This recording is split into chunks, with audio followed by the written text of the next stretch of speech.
Hello and welcome to episode 162 of AvTalk. I am Ian Petchnick here, as always, with Jason Rabinowitz. Hello, Ian. What's going on?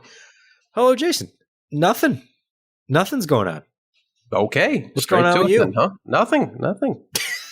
We got nothing. It's been a quiet week. Yeah, but we've got news. Yeah, but personally, it's been a very quiet week.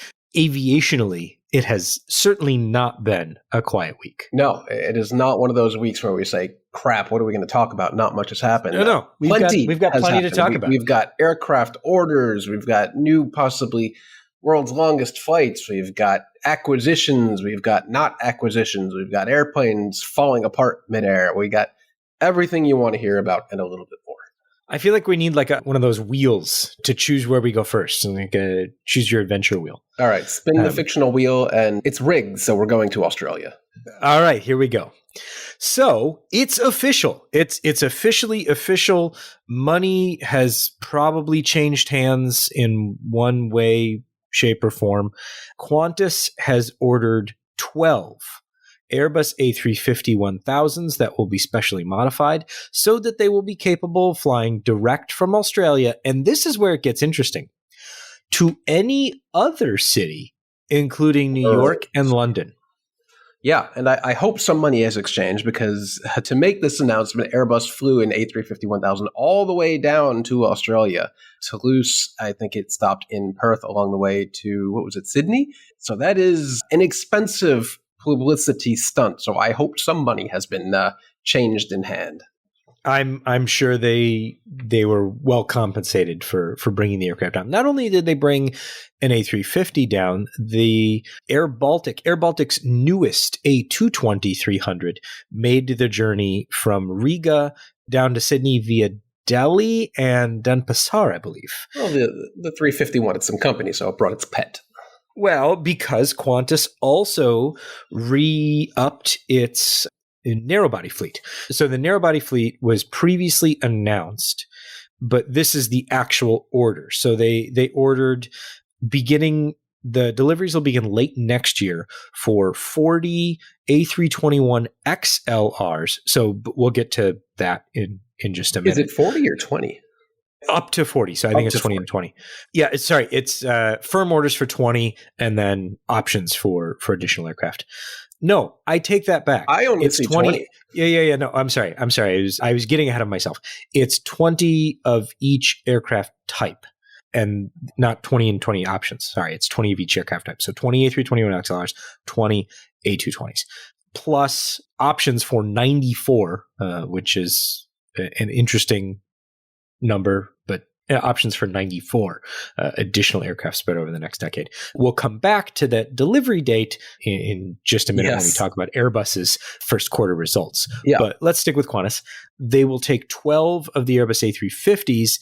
Beginning flights on those will begin in late 2025. The initial routes will include New York and London, as we've discussed much before. And if you haven't listened to our episode about the Project Sunrise flights, you can go back and we'll toss that in the show notes and we can discuss, or you can listen to that discussion there. Yeah. There's a whole lot more to unpack in this announcement. First of all, I just want to say, let's unpack it. First of all, I'd like to say that I love that Qantas has named these fleet orders. We all know Project Sunrise is the project to fly, as they said, anywhere in the world nonstop from Australia. But then the narrow body orders, Project Winton, I haven't heard that before.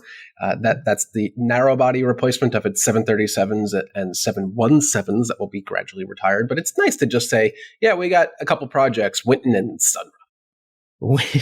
It sounds like two kids that go to a very, very expensive preschool. I mean, I understand Project Sunrise. That's kind of self-explanatory, but what is Winton? Am I even pronouncing that right? What is that? I don't know. I don't know if you're pronouncing it correctly, but Winton is the birthplace of Qantas in outback Queensland. Well, there you go. So that's why they're calling that. It might be pronounced differently. So we'll need to bring back our resident Australian pronunciation experts to help us out if we're mixing that one up. But The interesting part for me, so before we get into the actual aircraft, the A350 and Qantas kind of previewed some of that. The interesting thing is it seems that they've got designs on flights to other cities beyond New York and London in fairly quick order, because it sounds like the delivery timeline for the A350, these special A350s, is going to be quite compressed. It won't be where they take a couple and then they wait and they take a couple more. It sounds like they're going to get the entire subfleet collected rather quickly. Right. So it'll be interesting to see what else they do. Right. They're also taking more aircraft than they need to just operate New York and London. So they must have greater ambitions planned to tackle what their CEO calls the final fix for the tyranny of distance. There were a number of interesting quotes that came out of this, both in the press release and in the press conference that Qantas held. It was one of those things where that they're announcing these long flights, that everyone, they've been running up to it. There's been so much discussion. Everyone knew it was coming. But still the flowery language of the tyranny of distance and the last frontier and all these things. I was like, wait, they're just airplanes, right? Yeah. I had to check and make sure they were just airplanes. A+ marks for the marketing and the linguistics in this release. That they lost me when they started making ridiculous claims about emissions and how green these aircraft are. But up until that point, this was a very well crafted release. Yes, they're more fuel efficient than previous generations of aircraft. However, yeah, gotta put an asterisk on that one. I mean, yes, per seat mile, they are lower. However, the number of seat miles is dramatically increasing. Yeah, especially when they're speccing out the aircraft to be what is likely the lowest density A350-1000 by far. This only has 238 passengers across a first-class cabin, which is very interesting. Maybe we'll talk about that in a little bit. Business, premium, and economy, with more than 40% of the cabin dedicated to premium seating. So the buck kind of stops there when you talk about emissions, because the more premium seating you have, the worse it is overall. And this is a very premium aircraft, but they say they'll offset all the emissions. So whatever. Yeah, the Qantas has said that Project Sunrise will be carbon neutral from the first flight. How they intend to ensure that, I'm going to leave until 2025 when they introduce things. So to Jason's point, premium seating accounts for over 40% of the aircraft. I'm not sure, running the numbers quickly in my head, I don't think they're counting premium economy as premium cabins. I don't think so, no. But it's right there in the name. It's premium economy. It's not premium. Yeah. I don't know. So 6 first-class suites in a 1-1-1 configuration over 2 rows, and they Qantas previewed the kind of the first class mock-ups and things like that. It'll be similar to Lufthansa's old first class on, I believe it was it the 747 400s. A product that only lasted like 6 years, if that. Which I thought was a great product. I'm glad you brought this up, because when I saw this, I immediately thought, wait, I've seen this before, but I can't quite remember where. And then it hit me. This is Lufthansa's short-lived first-class product with a 32-inch monitor up front, which is nice. But this is not a new or unique thing. It's an updated for the 2020s thing. A lot of wasted space, but for those who can afford it, it looks nice. I mean, I think anything that they do is going to be nice. And you mentioned the wasted space, and I think that's very interesting. I think that they, if not wasted space, they could have done a bit more with the bed, because the bed is against the window. And then the seat is nearest the door. So if you want to look out the window, you have to be in the bed. which I mean, I get doing it the other way is not possible, but just kind of a thing. So is there a way to make the bed come up? Is there a way to like prop yourself up and look at because you got 20 hours. How many movies can you watch? You kind of have to vary your time and things like that. So it'll be interesting to see how these are problems I am willing to figure out the answers to. First person. If Jason and I need to fly, I'll take this one for the team. Qantas, we really, we're willing and able to. I will report so. back how many hours I spent in the chair and how many hours I spent in the bed. It is vital research. I volunteer. I appreciate you doing that. The other thing that's interesting to me is that what looks like the interior suite is they have a window-esque thing that it looks like it has a light in it to kind of simulate, similar to what Emirates has. So kind of simulating that. But Emirates takes it a step further with like a 4K or very high definition fake window with cameras that actually look outside. Right. So I don't know if they're going to be doing that. That wasn't detailed, but it looks nice. It looks well appointed. We didn't get much beyond the first class as far as actual renderings go. What we do know is that there's going to be a split business cabin, and what seat and appointments and finishings are going to go in the business cabin is still kind of not up in the air, but there's refinement to be determined. Then there's going to be a premium economy section. Then there is going to be a wellness zone. Yes. And the wellness zone looks like a galley with padded wainscoting, I guess, and guided stretching and things of that nature if the renderings are to be believed, where you've got kind of sunrisey motifs and screens and telling you how to stretch and not die from blood clots on a 25-hour or 25-hour. That's useful. Not dying of blood clots is a good way to fly, but different airlines make use of space like this in different ways. I think Virgin Atlantic on its A350-1000s has a bar area. I don't know exactly where positioned in the aircraft it is, but I know it does exist. Emirates famously has its bar in the back of the A380, but this aircraft is low enough density where they can sacrifice a flight attendant galley for for what they're calling a well-being zone. What other airlines have weird things like that? Saudia, I think, has like a prayer area in the rear of the aircraft. So this is not a totally unique thing, but it's a place where you can go and maybe play Wii Fit and get some guided stretching lessons. I would absolutely love to see that. I think that would be interesting. They also have the entryway, the L2 doorway. They've mocked up with kind of an open space area in between the two business cabins, where there is the galley, but they also have more of an open space. And again, this whole layout is subject to change. Some revision. Yes, we're still years away from the first aircraft, and anything can change between now and then. But for the majority of the people who will be practically flying in premium economy and economy, you will get 40 inches of pitch in premium economy, which is a couple inches more than usual, and 33 inches of pitch in economy, which is about 2 to 3 more than usual. So you'll still be in a regular seat, but you'll have slightly more legroom to think about why you've chosen the 21-hour flight instead of a layover in LA.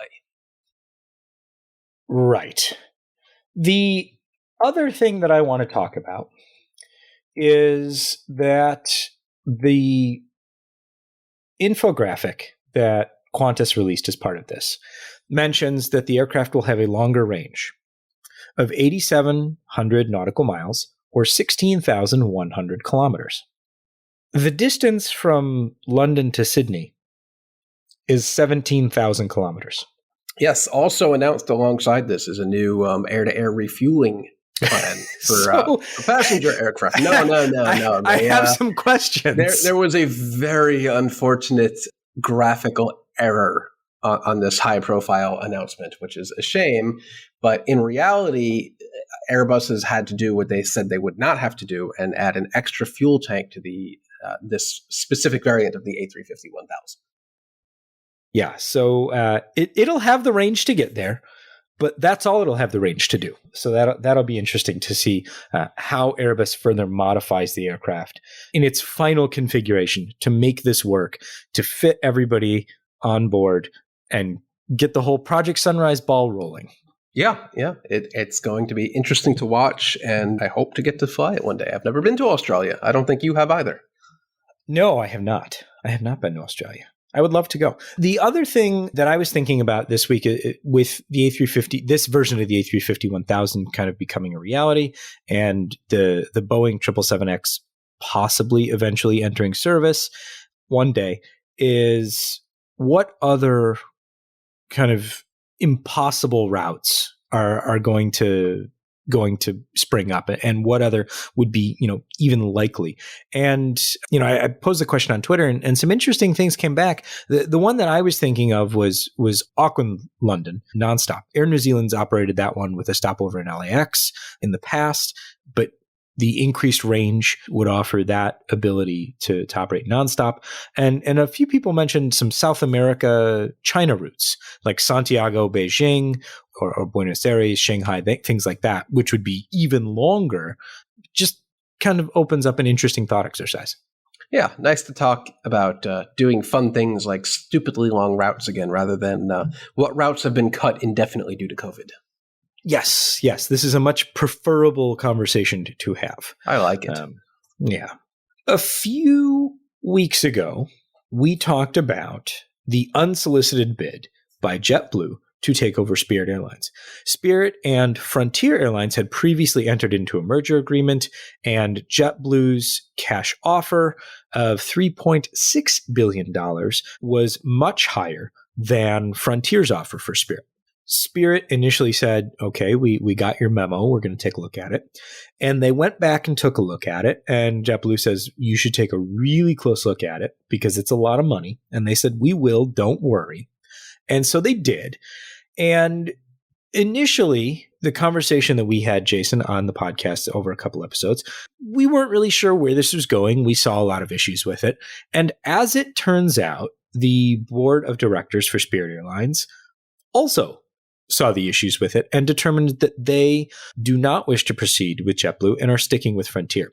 And Matt Gardner, who is the chairman of the board of directors for Spirit Airlines, had this to say in a statement. Quote, after a thorough review and extensive dialogue with JetBlue, the board determined that the JetBlue proposal involves an unacceptable level of closing risk that would be assumed by Spirit stockholders. We believe that our pending merger with Frontier will start an exciting new chapter for Spirit and will deliver many benefits to Spirit shareholders, team members, and guests. So, what they mean by unacceptable level of closing risk is basically, we don't think the government will let us do this. The big sticking point in the minds of the Spirit Airlines board of directors is JetBlue's Northeast alliance with American Airlines. Something that JetBlue has said they are under no circumstances are they willing to give that up. And they want that to remain in effect. And Spirit said, well, we don't think the DOJ would let us merge.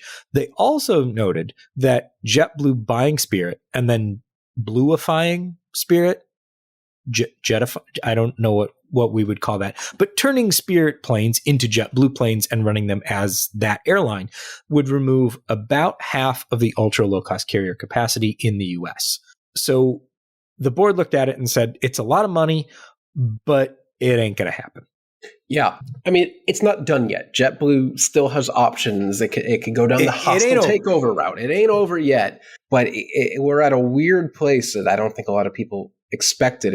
And Cranky Flyer posted a great analysis about this, that Spirit's board may have taken a very strange turn of events here, and that they should have taken the JetBlue money and run, because when Spirit said, thanks, but no thanks, basically, we're going to stick with Frontier, JetBlue countered and say, well, we're willing to sweeten the deal for the DOJ when they scrutinize this plan, and we will give up all Spirit assets in New York and Boston, which, as an aside, would suck, and I hate it because I live in New York and I like having Spirit as an option. So for me, that's a non-starter. But then it also said we'd give up some, I don't know, gates in Fort Lauderdale. And on top of that, they would add a reverse breakup fee of $200 million if the deal does not go through. And we all know or suspect the deal would not go through. So it's odd that the Spirit board didn't say, okay, we'll entertain this. And in 2 years, when the DOJ says no, we'll take our $200 million and go back to Frontier, who will probably have arms wide open for us. So it's an interesting move, but maybe at the end of the day, the $200 million is just not enough to entice them to go down this road. But like I said, it's not over. We could see a round 3 of this ordeal. Yeah, and JetBlue's CEO has said that they may take their offer directly to Spirit shareholders and let them vote on it in a proxy fight, which would be, I mean, great popcorn as far as the business of airlines is concerned.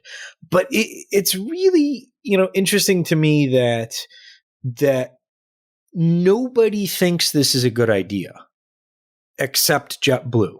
Yeah, it can't possibly be good for the morale of anyone who works at Spirit, no matter what level. If JetBlue does go down the hostile takeover route with the express goal of completely dismantling everything from top to bottom that is Spirit today, including its entire operation in New York and Boston, that would not be great. Yeah, I mean, and that's a huge part of running an airline. And I don't understand why. I mean, I understand why JetBlue is pursuing this. I don't think it's a good idea, but it's really interesting to me to continue to listen to the statements that JetBlue is putting out, because while Brett's analysis about taking the $200 million and at the end of the day, you go back to Frontier, who knows what can happen in those 2 years. And I can kind of understand both sides of that, where, yeah, $200 million sounds great, but what are you going to get for your troubles in the meantime? And how much of a headache is moving forward with a JetBlue tie-up going to cost them? Not necessarily in money, but in time and effort and lost opportunity. That I can't answer. But JetBlue's continued insistence that this is a really good idea. This is good for the industry. Everyone has said it's not.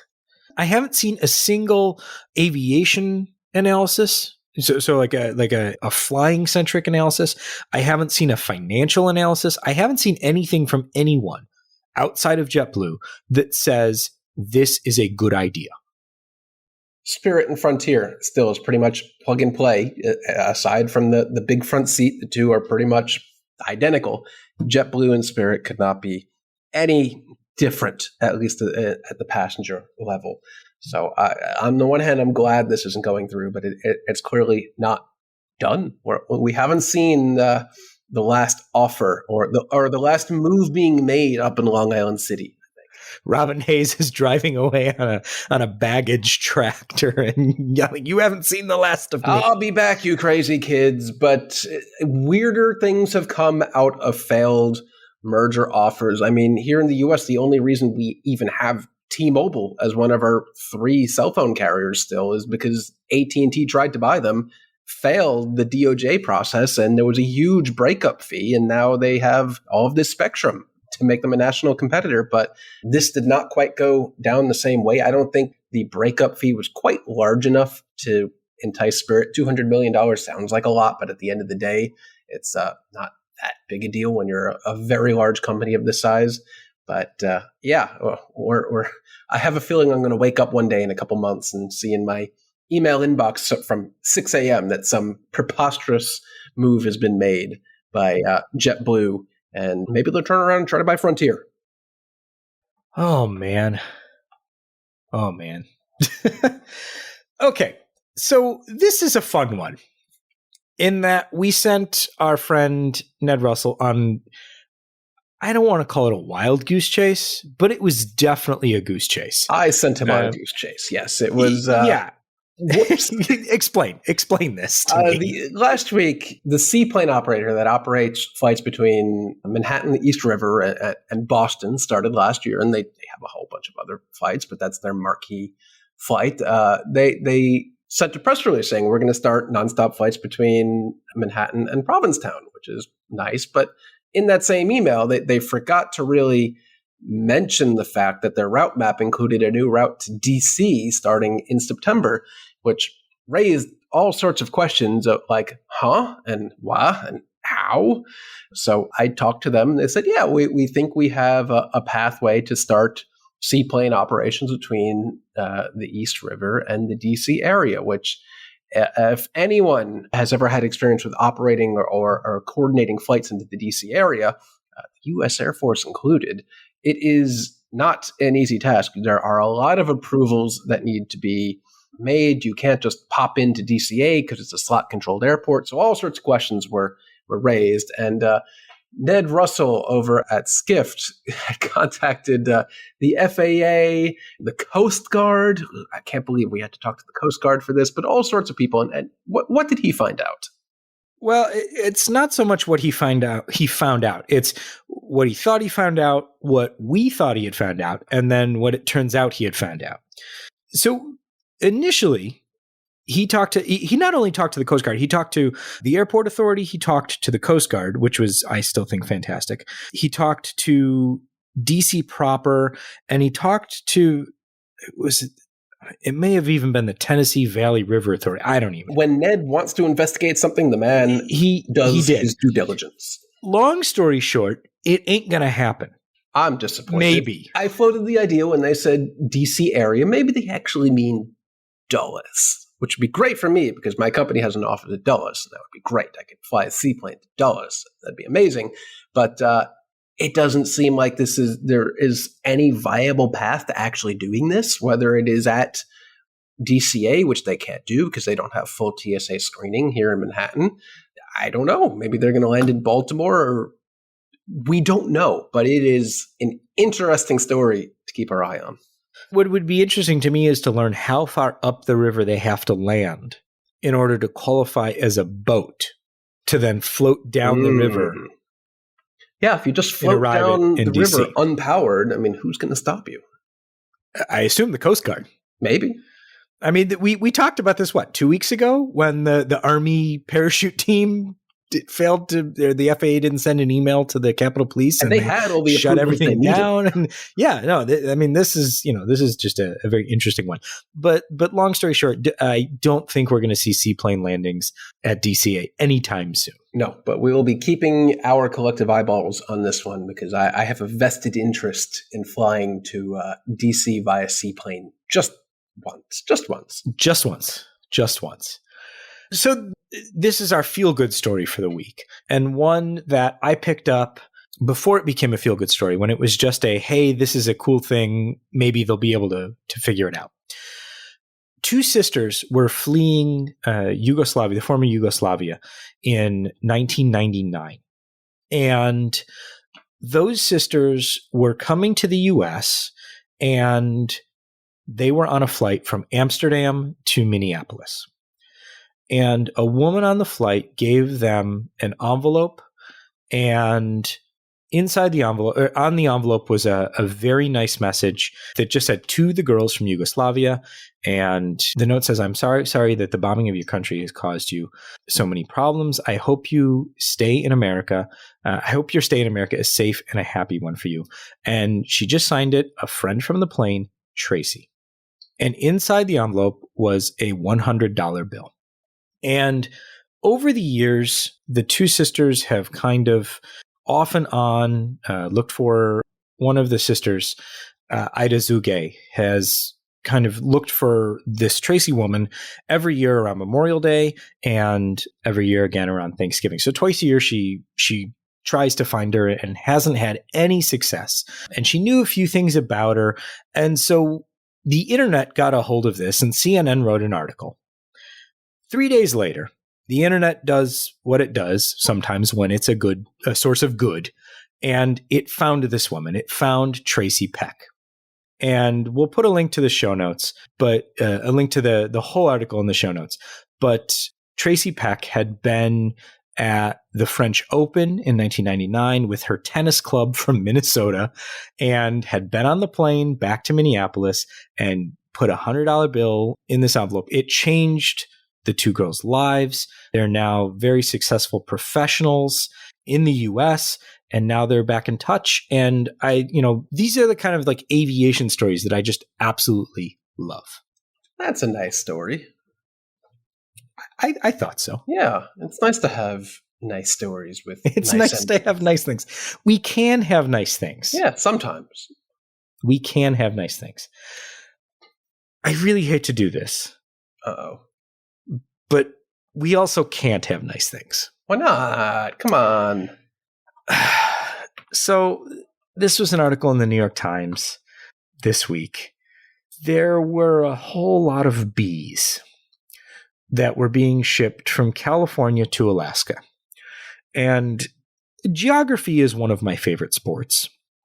But even if it's not one of yours, trust me when I say that Georgia, specifically Atlanta, Georgia, is not in between California and Alaska.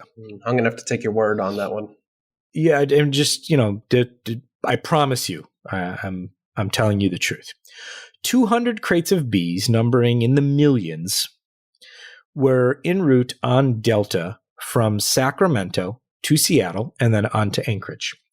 They shipped bees up there to help with pollination in Alaska, to help food crops and things like that. Delta shipped the bees not to Alaska, but Atlanta. Atlanta, famously not on the way to Seattle or Anchorage. And unfortunately, very, very unfortunately, events transpired in which the bees were not kept properly, and hundreds of thousands, possibly millions of them died. They were moved from a warehouse area and put outside, and unfortunately, it was very hot in Atlanta, and many of the bees did not survive. Delta and the bee shippers, the beekeepers who were shipping the bees, were dealing with that and trying to figure out exactly what went wrong. They did, however, get in contact with the Metro Atlanta Beekeepers Association that has a swarm hotline. And I will note that the Metro Atlanta Beekeepers Association has an on-duty swarm commander, which I, hadn't thought about. But it's good that there's an organization that can be called upon when there's a giant swarm of bees and someone can come take control of the situation. So Atlanta beekeepers tried to rescue as many bees as they possibly could, but unfortunately, a very, very large number of bees did not survive. Yeah. Well, at least they tried to respond and salvage whatever was left. I know here in New York, the NYPD actually has its own bee division, which is odd, and I don't know why that exists, but it's cool nonetheless. Wait a minute. We've talked about this before on the show. We've talked specifically about the NYPD's B division. Maybe. And now I have to. No, we definitely have. Now I have to go back and find it in the show notes or something. I think there were. We're going to have to find the. I'm making a note. Find the New York bees. Bees. Okay, find the New York bees. But yes, they are dispatched often with a vacuum cleaner and suck up the bees and put them somewhere else. But from the images, it looks like the bees were loaded on a cargo container of some sort. It didn't look like an LD3 container, but whatever it wasn't going to fit on an E-175 that was going to operate between Sacramento and Seattle, almost certainly, which probably explains why it ended up in Atlanta in the first place, but not great. We like honeybees. We need them. And literally the world depends on them. We need more of them. We cannot afford to kill millions of them because they were rerouted accidentally to Atlanta and kept outside. So don't let that happen again. Absolutely. Let us turn our attention back to the business of aviation and discuss Airbus's first quarter results. Okay. Where do we begin? They were good. They were good, but not all great. We sometimes get listener hate mail saying, you only say bad things about Boeing and never Airbus. Well, we have some bad Airbus news for you.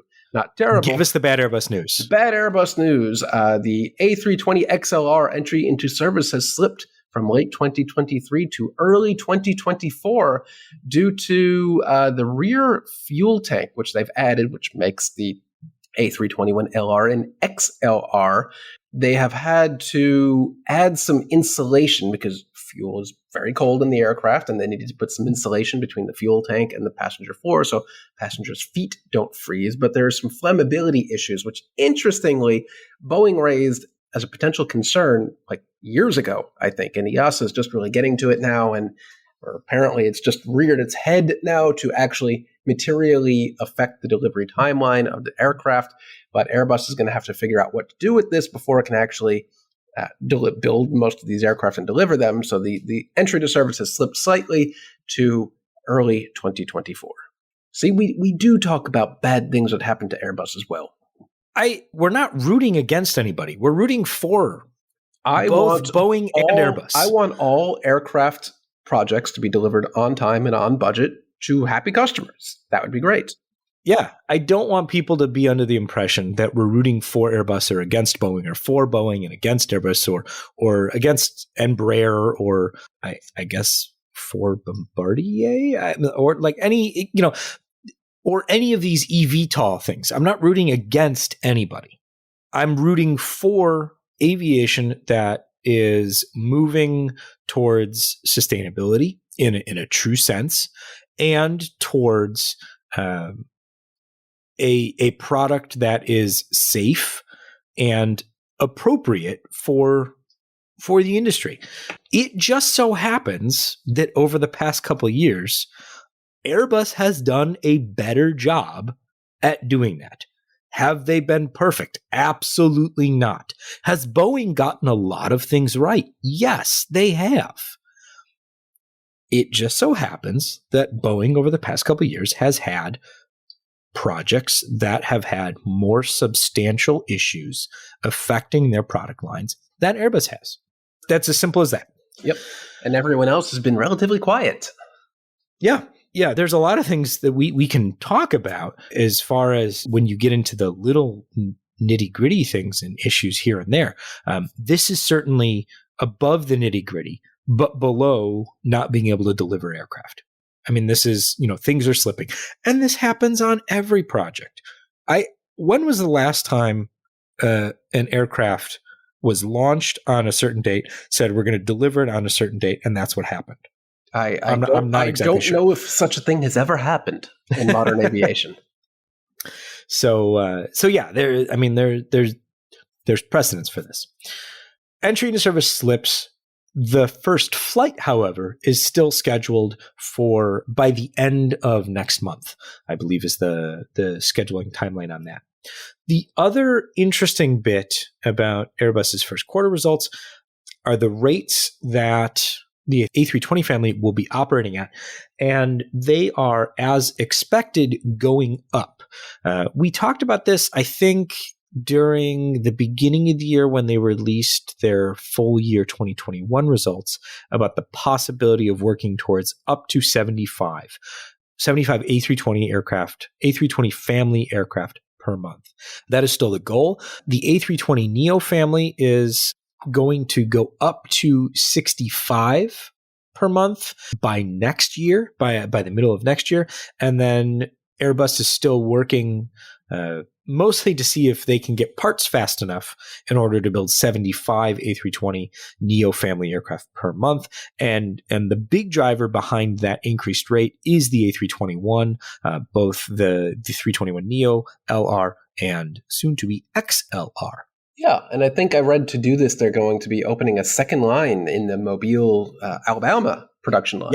Yeah, there will be a second final assembly line in Mobile. So that'll be cool to see them put together and then see some more aircraft come off the line. I will ding Airbus, and I don't know who in their shop came up with this one, but if you're listening to the podcast, because you might be, I'm sorry, but the exciting landmarks within reach thing, no. What was there? What exciting landmarks are in reach? The XLR, the A321 XLR, exciting landmarks within reach. Oh. No. Okay. Make it stop. Okay. Don't do that. Do they mean like what they physically painted the aircraft with, like the Statue of Liberty and the Eiffel that was Tower on there? that was Those the are tweet. exciting landmarks. Yeah, yes, they're exciting landmarks with an X. Exciting landmarks within. I mean, obviously searching for something to XLR. Oh, wait, you mean like exciting? Yes, like you're promoting a movie in 2003 Correct. and it's exciting. Correct. Wow. Okay. Yeah. That's not great. I take back everything we've said about Airbus in this episode. You were trying to defend them. Bad. No. Exciting. Let us move on. I don't think we have to. I think we just keep moving forward. So here's something that happened yesterday. It's Wednesday, May 4th. Happened on Tuesday. It happened on Tuesday. We don't often see this, though sometimes it happens. Usually it's happening when a Virgin Atlantic A330 or A340 is driving into the wall at JFK. But this time it happened in the air, and a American Eagle Envoy E-175. I'm sorry. Yes, I should be specific. An Envoy Air E-175 flying from Charleston to Dallas, diverted to Birmingham, Alabama, because it lost a winglet in flight during severe turbulence. Huh. That's not supposed to happen. No. And they called it moderate severe clear air turbulence, which I guess is kind of the scariest. Clear air where you just don't see the turbulence coming. Don't see it coming, and then the winglet falls off. Just bam, it happens. But winglets are not supposed to come off. No part of the aircraft is supposed to come off. Yeah, they don't usually make aircraft with parts that are supposed to come off. Technically speaking, the engines are. If there is such a dramatic issue with the engine, it is technically supposed to break away, I think. There's like a couple bolts that hold it on, and the engine will break away. But the winglet, that's not supposed to happen. So there's speculation that maybe there was some sort of manufacturing defect, or maybe this aircraft had some sort of physical damage that went unknown or unresolved. But thankfully, the winglet is non-critical to flight safety. You don't need the winglets. They are there to enhance efficiency of the aircraft. I mean, it's not great if that thing bonks someone on the head when it lands, but the aircraft was never in any sort of real danger, but that is not supposed to happen. Did I ever tell you about the time that a friend of mine had a piece of a flap land in their yard? I mean, things break off every now and then. It happens. I mean, we saw with, the Norwegian 78 over Rhone that just spit out chunks of its engine. Well, I mean, but that was different. Yeah. That was a bit different. It happens, but yeah, it happens. It's not supposed to, especially caused by turbulence. That's a new one to me. So I haven't seen reports that they found it, but if you live kind of between 5 Points and Childersburg in Alabama, be on the lookout. Yeah, I'm sure the NTSB would love to have that piece back. They've got questions. I have questions. and hopefully one day we'll have answers. But everyone was okay, and they are now investigating. Speaking of investigations, there was a spate of A220, or I guess the still C-Series. They were the C-Series. They were still the C-Series. Yeah. Engine failures that we the NTSB was investigating because the NTSB was delegated one of the investigations. The BEA was investigating. The FAA issued airworthiness directives in 2020. The NTSB, showing how long these investigations take, the NTSB finally today issued their final report on the uncontained engine failure that affected Air Baltic's YLAAU on February 12th, 2020. And the results of the investigation were basically what we knew already, but they go into a little bit more detail. Number one, so the left engine low pressure compressor, stage one, integrally bladed rotor, separated due to a high cycle fatigue crack that originated at the runout of an airfoil leading edge root radius. Of course. Yes. The crack developed because of the mechanically coupled low-pressure compressor stage 3 and stage 1 integrally bladed rotor mode excitation and blade flutter excitation? response. Does it begin with an X? Just excitation? No. This is the NTSB. They put an E at the beginning. Okay. And then a primary contributor to the failure mode was an electronic engine control software update that changed the LPC vane schedule and increased the likelihood that the flutter onset would begin within the engine operating range. So basically, I understood all of that. Yep. Okay, fair enough. The software update led to a situation where the engine was in a received excitation. That excitation led to cracking. That cracking led to an uncontained engine failure. So I am never not impressed by the ability of investigators to dig and dig and dig and dig and dig and get to the root cause of the issue. And granted, they did this.